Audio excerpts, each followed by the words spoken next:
Shooting into the sun or shooting backlit photos, kind of just like I am right now, is something that takes a little bit of experience to get right, and is something that new or inexperienced photographers may be a little bit afraid to try. It is hard to know how to frame and expose those shots, so in this video I want to give you one tip that should help you perfect that style of shooting, no matter what style of photography you're doing, whether it's landscape photography, street photography, or portraits. Thought my mic fell off. Blowing out the sky. Perfect might be a wee bit strong, but this is my approach as to how I shoot backlit photos, so if you like the photos that I take, then hopefully this should help you out. The sun's coming and going, so hopefully when it gets to the point where I'm trying to explain this, I have a little bit of sun flare to show you.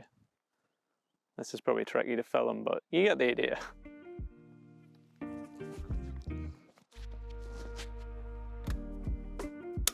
So here are some backlit photos that I've taken that I really like.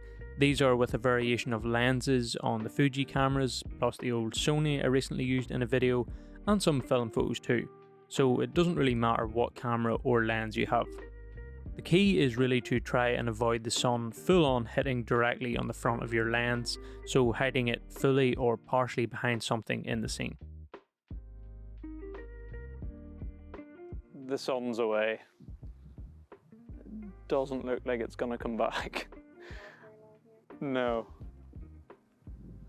But anyway, I'd say with this type of shooting, that backlit photography style that I said, there is two different ways, for me at least, two different sort of outcomes you can get depending on the look you're after and the scene or subject that you're shooting. So you have this sunburst effect and then the more subtle glow effect. Definitely no technical terms there, but that's sort of how I would describe them.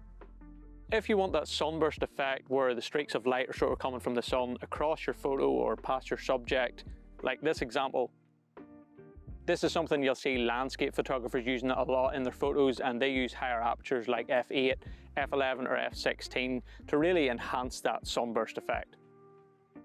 But yeah, so what you want to do when composing a shot like this is to roughly line up your composition and then try to make sure that the sun is partially covered by something in the frame.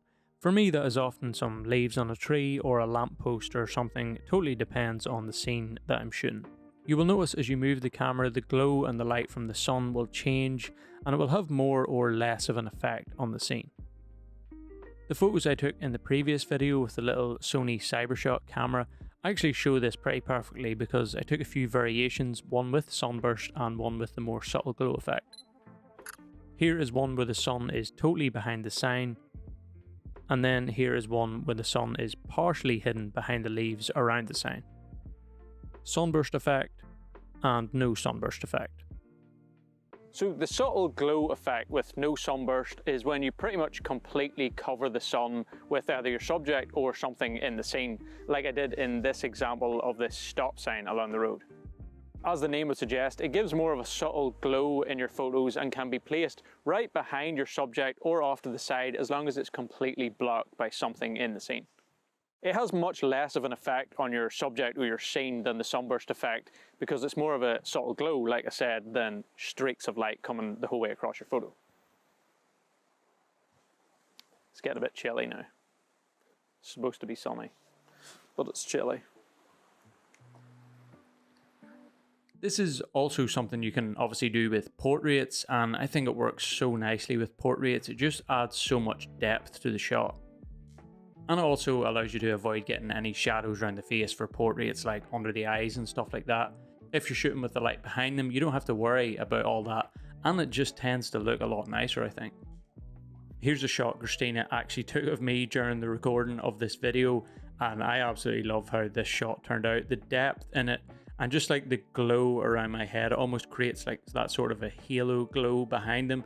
It just adds so much depth, like I said, and I think this turned out pretty nicely. If you want a little bit of that sunburst in your portraits, you can have the sun just sort of maybe peeking over the top of their head or over their shoulder, for example, like this photo, if you want to get a little bit of that sunburst effect and just add a little bit extra to the photo. Totally depends what look you prefer, really. On another little note, when you're taking these photos, obviously you're shooting directly into the sun, so there's a chance the sun is going to hit your lens, which will cause a lens flare, and that can be hard to avoid at times. But if you do place the sun even slightly off to the side and you use a lens hood, you can try and avoid it as best you can, and this will help a little bit. So yeah, just something to keep in mind if you're going out to try these backlit photos. Make sure you take your lens hood with you, and just be aware of that lens flare. Sometimes it looks nice, but other times it can be a little bit distracting. Again, totally down to your own preference. But yeah, that's pretty much it for this one. Hopefully that was helpful in some way or other. I was looking back through some of my old photos to see if I had any other backlit or like sunburst flare photos, and it isn't actually something I did that much until recently, really. I think I sort of had to try it for a few portraits in harsh light, and I just really liked the results and I sort of learned from it.